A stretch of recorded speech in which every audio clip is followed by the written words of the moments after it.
La situation est grave. L'école nigérienne va mal. Le système de l'enseignement est à terre, presque asphyxié. Le tableau sombre que dresse le ministre de l'enseignement primaire, de l'alphabétisation et de la promotion des langues nationales et de l'éducation civique, Dr Daouda Marté, rendrait tout le monde perplexe. Le 13 novembre dernier, nous avons mené une évaluation en mathématiques et en français pour comprendre réellement qu'est-ce qui ne va pas.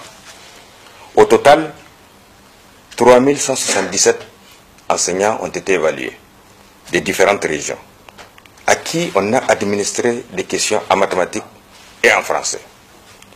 Je vais vous donner au moins pour que vous compreniez un certain nombre, au moins quelques-unes des questions qui leur ont été posées. Premier, par exemple, l'exercice qu'on a administré à nos enseignants. Abdou a 26 poules.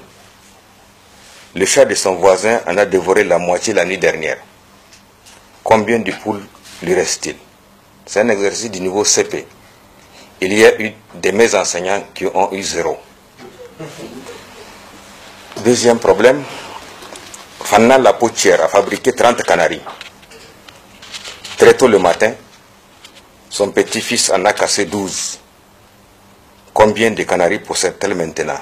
C'est un exercice du niveau CM2. Mes enseignants, certains de surcroît directeurs d'école, ont eu 0. On a demandé à nos enseignants 1 kilomètre, je dis bien 1 kilomètre, égal à combien de mètres? Des enseignants ont eu 0. 1 heure, égal à combien de minutes? Des enseignants ont eu 0.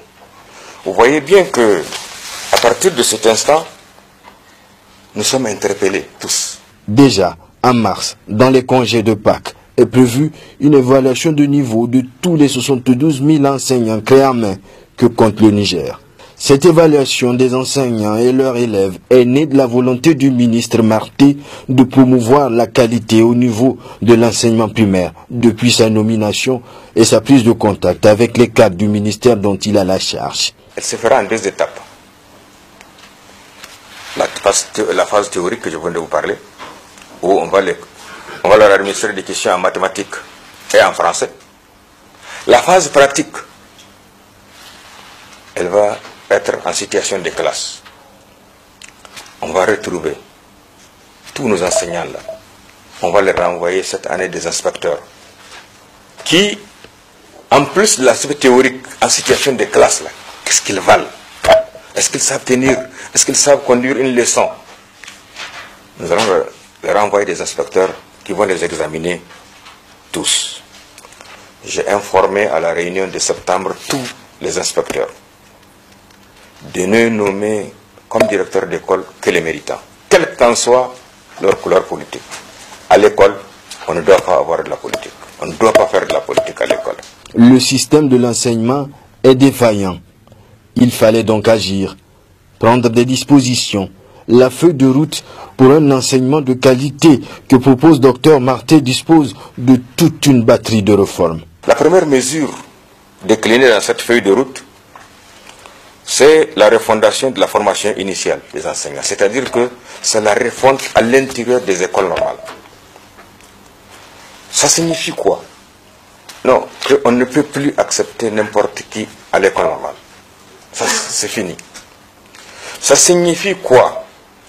Ne devient enseignant pas celui qui veut. Non, non, je veux être enseignant, mais celui qui peut. Deuxième chose, on ne recrutera plus un enseignant sans formation initiale. Parce que tu es titulaire du BPC ou du bac, tu veux être enseignant, c'est fini. L'entrée par les langues nationales. C'est quoi cette entrée par les langues nationales? Nous avons adopté, et depuis 2012, le gouvernement du Niger a opté pour l'entrée par les langues nationales. La baisse de niveau dans les écoles nigériennes préoccupe tout le monde. Le sujet est d'actualité, on en parle tout le temps. Le ministre demande le soutien de tous les acteurs de l'éducation, enseignants, élèves, maîtres, parents d'élèves, syndicats, élus locaux, leaders religieux, chefferies, pour que la tendance change.